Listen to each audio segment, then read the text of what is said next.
Thank you for having me speak today. My name is Kimberly Davis, as Elizabeth said, and I am with the Data Dissemination and Training Branch of the Census Bureau. Um, here's advance. Okay. So this is the branch I'm with, and the branch I'm with, we're spread out across the country, and I cover the state of Colorado, and it's my job to help people access data or understand data. It's a free service, so if you need help, my contact information will be posted at the end. But my team also runs something called Census Academy, where we have a variety of products available for you to learn how to access data. One of them that's really popular are the data gems, because they're just short videos about some of the products and some of the programs that we have. We also have recorded webinars, live webinars, and courses. So you can take a look at that and see if any of that's helpful, or reach out to me. So today we're going to go through, whoops, let me get back to this. Okay, we're going to go through some program updates, some product updates, and then I'll try to answer any questions that you have about what we're doing at the Census Bureau. So for program updates at the Census Bureau, we're still releasing the 2020 census data. So we did this past May release the DHC files, and in August we did the congressional district files. In September, we did the DHCA files, which are those detailed files about some of the race groups. And then the plan is for next September to release the SDHC, the supplemental, and the detailed demographic and housing characteristics file B. So hopefully we wrap up those releases soon for the 2020. We are already preparing for the 2030 census. So we have a lot going on when we prepare for this, because we gather input from the public and key stakeholders. So we do have that going on. We have advisory committees. We took submissions for the advisory committee for the 2030 census. That closed in September, so we'll move forward with those that were nominated and elected then to serve on that committee. We are in the design phase right now about how we're going to do the 2030 census. So we make an assessment about how things have gone in the past and how we're going to move forward. And that's the stage that we're in now. We'll be in that stage through 2024. Population estimates, another program that provides data on the population, and we will have the population estimates release in December for the national and state on the population and demographic components of change. And then in March, we'll do the county population and demographic components of change with the metro and micropolitan statistical area populations. Then in April, we'll do the population by age and sex. And in May, we'll do that lower geography that a lot of you are associated with, which is the city and towns and the incorporated places. And those, then we will also have the national, state, and county housing units come out in May as well. And then lastly, for the population estimates, we will do the national, state, and county by population, age, sex, and race, and Hispanic origin next in June, and that'll complete that series. We changed when we release the population estimates. They used to come out in July. They'll be stamped for July still, but it took us a while to process them, and now we're faster at processing them, so they come out sooner. And many of you are familiar with the ACS, American Community Survey, the supplement to the characteristics of the old long form for the decennial census. And I just wanted to point out, we've worked with and acquired some reporters that do special reporting that make the data easier to understand. We have a whole group of them, and they write the America Count stories. So when we release data, they they write stories about it, so it's more interesting than Excel sheets and easier to grasp the data. But I just wanted to point out some that I thought were really interesting and that might be helpful. We did have a census release about the persistent poverty that we see in America from 1989 and to 2019 using the ACS. So a few surveys left that data, and but it wraps up with that 2015, 2019. So it's an interesting study to see where that's happening at the sub county geographic levels. And we had one go out also this last year in June about school enrollment reports. And some of the interesting statistics about that were, and I'm not sure if you can read the writing on here, it might be a little small, but we had 4.1 pre or 4.1 million preschool students, and the enrollment declined significantly from 2019 to 21, and it was the lowest that we have reported for preschool enrollment since we started the ACS in 2005. The pandemic, played probably the largest part in that. Then for high schoolers and the public education age students, we had dropout rates decline for high school. With even going through all the pandemic and whatnot, we saw from the ACS 1-year estimates, the high school dropout rate declined from 12.5 for the 18 to 24-year-olds, and then to 5.8% in 2021. And then college enrollment continues to decline also. So another interesting report that we had. We saw in July, we published that we had a 15-year pre-pandemic migration report come out.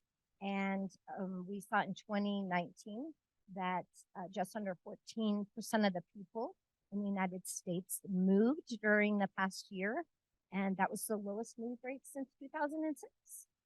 And we had a special report on the aging veterans that nearly 1/2 of them in the United States at 49% were 65 and older and had are at risk for isolation and not being involved in community activities and with other people and socializing.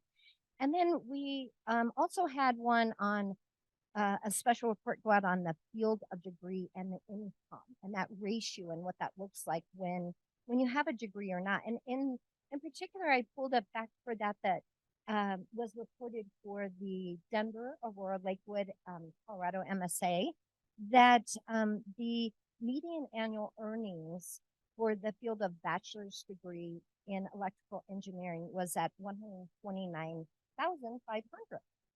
And that was the highest for them. Okay, another report that I thought was interesting I would share with you from the American Community Survey was the work at home. Now, I know that's come up quite a bit about the work at home and how it's impacting us.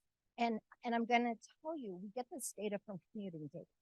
So we ask, how do you get to work and how long does it take you? So we don't have complete questions about work at home when you go into details about what qualifies it. It's American Community Survey, it's self-reporting. So how people self-report is where this data comes from. And one of the options on this question is, do you work from home? And Colorado has always been really high at work from home. In 2019, we were at 9.1%. We were, I believe, the highest in the nation. And we went over the last 3 years from ACS to Colorado's at 23.7%. So significant increase. And District of Columbia, the DC area, blew everybody out of the water at 48.3. Big changes in that. I can't tell you what's going to happen with that, but I think we have a lot of pulse surveys going on, and some of the things we bring up in pulse surveys are trends, things like this that we don't have a specific survey that gathers details. So hopefully we'll have some full surveys that pick this up, or when we reassess the ACS with Congress to see what questions we should ask, maybe we'll evolve this a little more and get into detail since it's a trend that continues. Okay, so we did release in June the selected population tables for 2021. Now, this is a significant release for us at the census because it takes the sub racial categories and we publish data on these groups, but we usually only do it every 5 or 6 years. So it's for the 2017 to 2021, but it gets into the details about the if for example you were looking at a tribal group, so it gets into like the Navajo Nation. There are thresholds associated with it because we can't of course compromise anyone's identity under Title 15 and 26, but they're very interesting tables to get those studies on. And in September on the 14th we published the 2022 ACS 1 year. Any geography 65,000 or more qualifies for those, so those are out.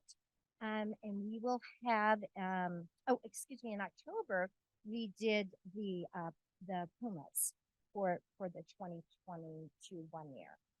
In December, you'll see the 5 year. That's really important to a lot of us in Colorado with that low level geography.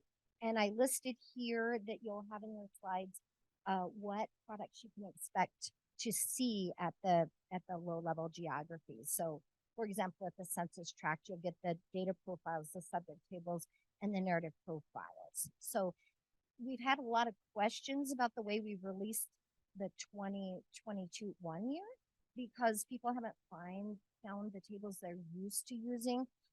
We have all of the data out. Reach out to me if you can't find the table you always go to, because it's probably in another table, and I'll help you get to that. All right, and then in January, we will release the 2022 5 year Pumas and the variant replicas estimates. Okay, some interesting things that I thought I would just share with you really quick about things that came out in the ACS 1 year. I kind of merged a few things so the chart didn't have too many things to read, but I thought this was an interesting comparison to show housing in America versus Colorado. And the owner-occupied housing units, it's significantly more in Colorado for housing because in the United States, less than a house that's less than 200,000, the odds of you getting that are about 28.8%. And in Colorado, it's so much lower. It's at 8.9%. So pretty hard unless you have a lot of money to get a house in Colorado. And the range between a home that's 200,000 and just under 500,000, we're a little closer to the national average, which is we are at 37.3 and the nation's at 44.1. But then we jump way up again at 500 or more for a house at 53.7%, when the nation is at 27.3.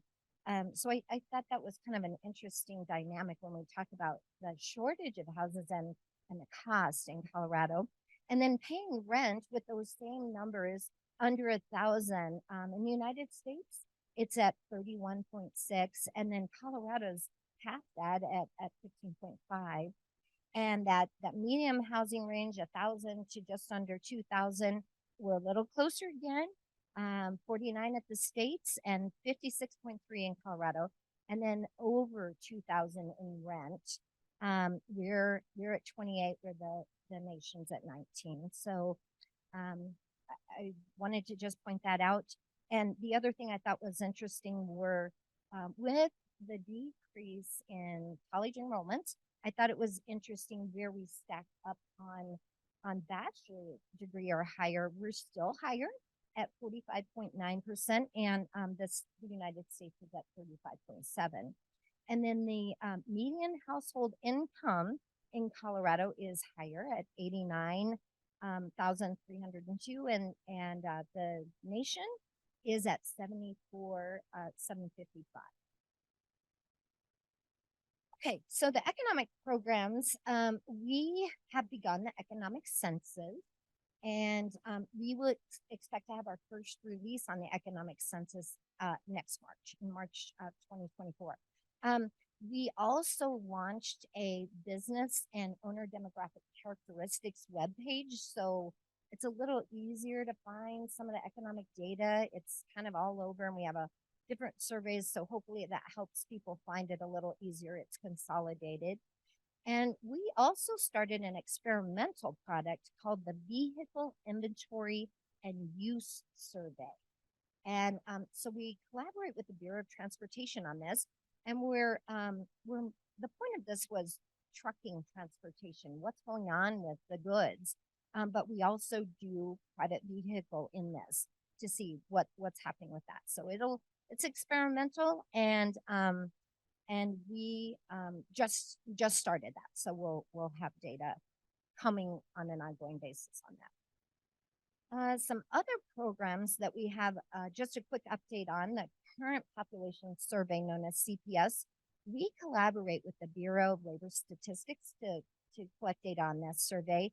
And it's one of the oldest surveys that we've done at the Census Bureau. It's really important because it has supplements that give us information and transition about how we work in America, and we have those supplements can give us kind of trending data that we don't collect every year, but we look at the assessment of what we look like. And we, because of the decline in this particular survey, we've started a webinar series last month where we share with the public how we plan to change this survey. We're going to change it, and it'll be 2007 when we start that transformation. But you're welcome to join the webinars and see kind of how we're going to start doing that, because we can't rely on the survey respondents with the response rate so low. It doesn't give us the quality data that we need. So in product updates, does everyone here use census.gov? Does any? Yes. Oh, great. Yeah, it's, as you know, it replaced Fact Finder. It's our primary tool, and we always think it's intuitive because we wrote it, but it's not. It's not intuitive, and so it keeps me employed, to be honest, helping people use it and learn. And one of the things we do with this product is we are always taking feedback from the public about how do you need to get data and what do you want to do. The concept of this was when we put a survey out years ago, we asked, and the public said, I want it like a Google search. I just want to put in what I want. I want it to give me what I want. And that's always been a challenge for us because we can't read minds, and NAICS codes are the same number of digits as zip codes. And if you put in a NAICS code or a zip code, you might get hairdressers or something about a neighborhood you don't care about. So it's been a challenge for us, but we are evolving. It's progressing toward the smart search, but we've changed the filtering so that you can see what you put in the filtering. We didn't make that visible before, so that's there now. And we've also changed in the header. When you have selections in the table, we've clarified what you have. Sometimes if you're bouncing around, you don't know what's in there, and we've clarified the subcategories in that so that it's easier. And we've also added on the drop down a cite. A lot of people cite the data that they're extracting from it, and on the more tool, there's a drop down. You can just hit cite and copy and paste what's in there, and it's easy to go. You don't have to scroll through the table and look around. The other update that we have on this is the variable section has changed the mapping titles, and we've added profile tab to the header. Profiles just give you a profile of a community if you type a geography in there, and it wasn't always easy to find that. Now it's just right up on the header with the tables and maps. In the future, the development we're working on data.census.gov is a lasso tool on the map. So you can just grab the data in a lasso and grab what you want. You don't have to click each individual geography. And we're working on some pop stories. Some information will pop up about an area to give you facts about it. We will be adding the U.S. trade online, and we're developing the API. Has anyone used the API or tried to use the API? Yeah, was it successful for you or? Yeah. Oh no, it's like golf. Like I can never get the same swing twice. Yeah. I don't know why. Like I think I have the same code, but the API we're going to make it easier to use so it's not so cumbersome and you don't go cross-eyed trying to do it. So those are all things coming. I don't have dates for them because of the testing that we do as we put those out. So hopefully data will get easier to grab. Another product we put out is 2020 census updates. We put this specific visualization out, and I thought it was interesting because it shows not only the largest detail race categories, but it shows the second largest. And just by color, you can see the first and second in Colorado is different on the top two maps. And then the next one is the Hispanic, how people are identified as Hispanic. So the bluer map is the population that said they are Hispanic and Mexican. And the other one is the second largest group that shows they're Hispanic or Latino and all the other categories that fall within that. So an interesting thing, it has maps and ranking tables, and you can look at it at state and county. Another product that we have in progress, but it's available now, and I think it's important as we're a global economy, is the international database. So we've always had this, and it hasn't been easy to get the data, and it's we love our Excel sheet, but this is an interface that brings up the map. So if you're not familiar with the geography and when countries change their boundaries, we put the map in there, and then we give some quick facts about the population. And on this, we have growth rates, the fertility rates, and the mortality rates. And I took notes, but I buried them now because I got busy talking. But we also have population pyramids, and it has them for a number of countries, 244. And the population pyramids are interesting. This one is showing Ukraine. And at the bottom, you can see the 0 to 4. That bottom line is 0 to 4 years of age. And it goes up in 5-year increments up to 100 years. But when Elizabeth was talking about workforce and ages, we have these for all of these countries. So you can see what's going to happen is some of these that have the population so young being the smallest without a lot of hope as it decreases. So an interesting study to look at. And international data will be also added to data.census.gov, but I don't know timelines because we're still working on the mapping of the grid. The next one, you know when you operate someone else's computer and you're kind of, okay, so local employment dynamics, big changes in there. So longitudinal employment household dynamics. The J2Day, job to job, is now the lead extraction tool. So it tracks where did people go for jobs, and did they change jobs? Did they change industry? We released the 2020 data in loads, so now it's all updated to the 2020. And the emergency on the map has been updated with the 2017 and to 2021 ACS. They're hoping this fall to get the 2022 ACS in on the map. And then the decennial is in there as well. Another program that we have is the post-secondary employment outcomes. This is a study we work with institutions where colleges and see what's happening with the college graduates and where they're going and what jobs they get.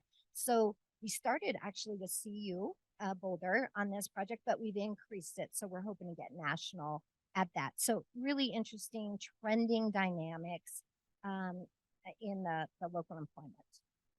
Okay. Okay, let me get back where we are. Okay, another product that is, I think, really important is the annual survey of school system finances. This is an interactive tool.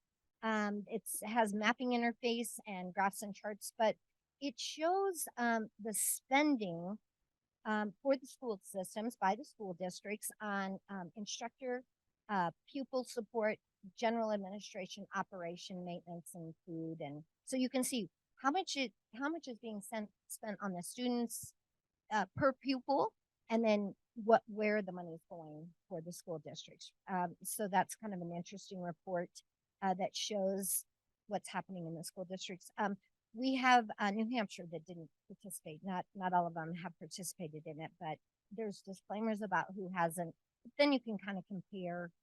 You know, where does Colorado stack up to these other states and nations on spending in the school systems? Whoops.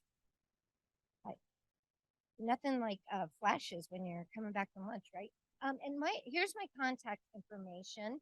The QR code is mine for me directly, or you can contact my branch at census.ask.data@census.gov, or email or call.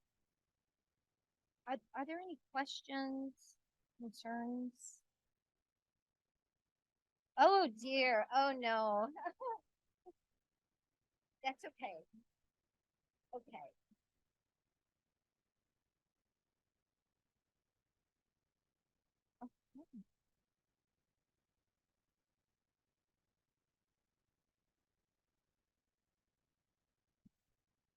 It is. Yeah. Oh, there we go.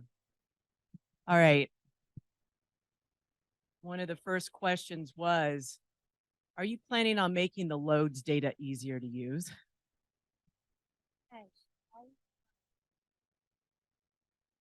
I hope. Yeah, I'm not a developer in that division, but if you have suggestions about how you want it to be easier, let us know, because we always take feedback and try to work. I'm not aware. Okay. I think it's probably in that just big download. Um, it's a lot of data at once to download, and it's kind of messy. It is. Yeah. When do you expect the LEHD data to be updated to 21? They're doing the 2021.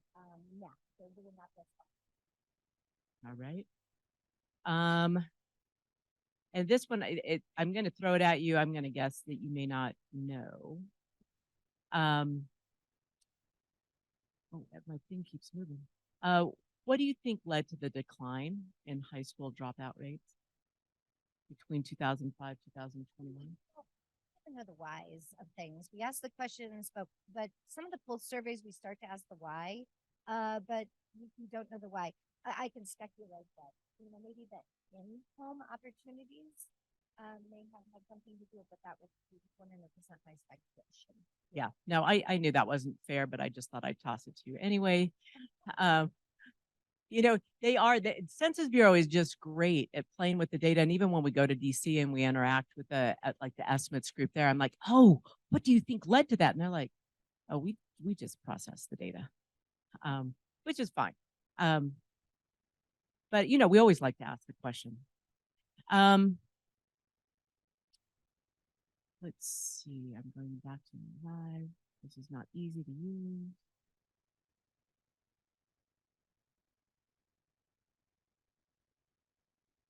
All right, so this is a good question. How should users provide feedback on the Census Bureau user interface? What are the best tools to provide that? So almost all of the tools have a feedback opportunity. In the lower right corner, that data.census.gov has an email. They have a feedback tab, and they do review it, because when I send stuff to them, they say, Kim, you are 124 this week, so you're gonna have to. So I know they categorize them.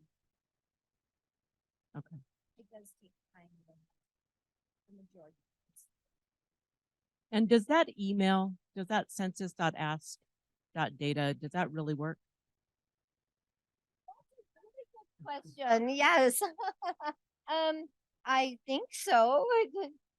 You can email me. Mine does work. I know. I'm just Yeah, we repeating. do have Yeah. a lot of group emails at the Census Bureau. My branch runs it, so if you email both of us, we'll find out, I guess.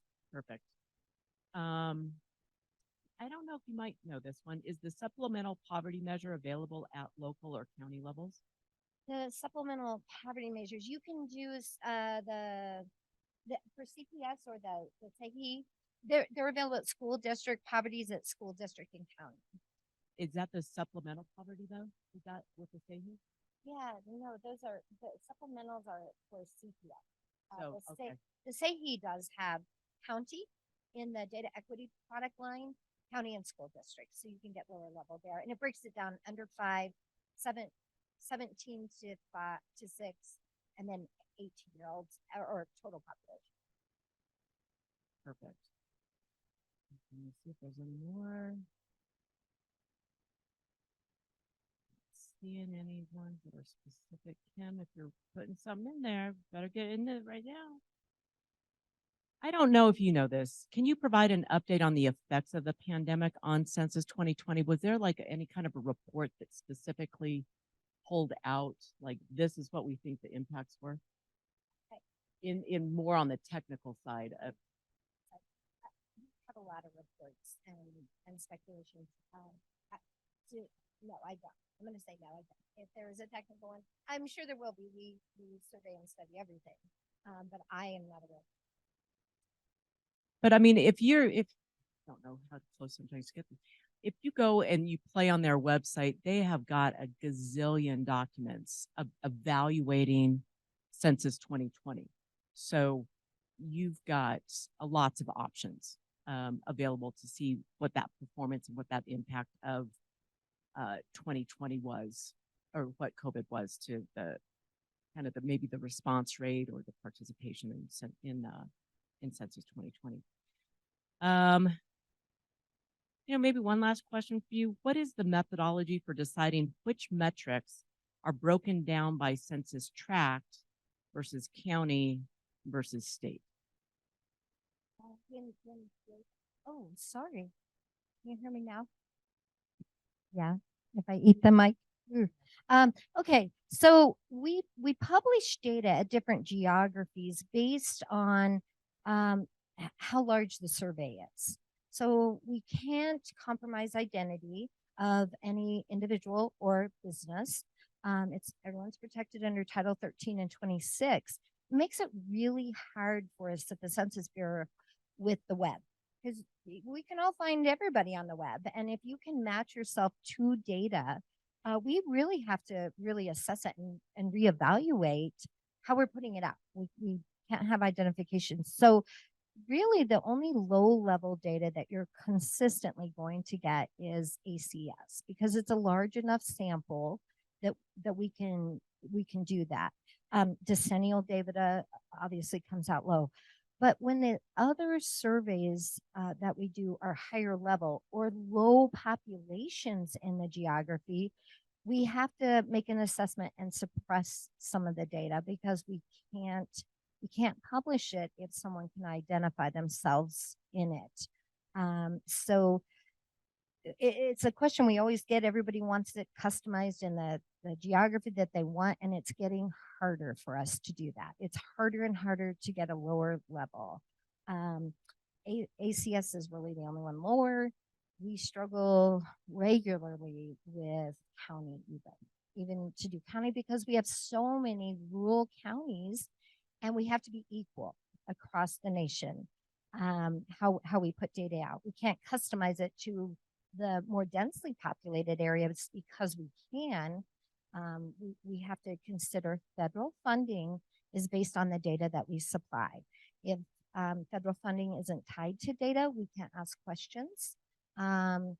Everything is tied to that. So we have to be equal about how we put the data out so that everyone qualifies, has an opportunity to qualify. So I know that's not probably the answer you're looking for, but yeah, that's the base of it. All right. So one last question, and it's a good last question. a question to end with. If we are a state agency, and I'll just toss in, or local government, should we first collaborate with the state demography office, or should we go straight to the Census Bureau with that question? Dun, Um, dun, dun. yeah, that's a real. Oh, yeah. Well, I think I work with the state demography office, so but either one. I think wherever you're most comfortable. Yeah. They're great to work with. I probably harass Adam a little bit. Yeah, either one. I think we're all happy to help and work. Yeah, no, and I would say the same thing, either one. But actually, whoever answers the phone first, right? Or whoever answers the email first. Um, I will say that probably they are bigger experts on their data themselves. But if you're looking for maybe some of the intuition or the findings or the trends or the implications, that we might have an added value. So I would say you could go both ways on both of those, but know that we're really on team data. So it doesn't really matter who you hit first. So, Kim, I want to thank you so much for being here today and participating, and always participating with the Census Bureau. You are always participating with our office. There is her contact information. Make sure that you've got it. This is such a tremendous resource that we have for the state of Colorado that you guys should all leverage. So make sure that you scan her code. I didn't know you could get your own code for yourself. That's like sweet. I might, I might do that. Um, I know I'm like saying my age when I say that. Um, but thank you so much. Appreciate you being here. All right.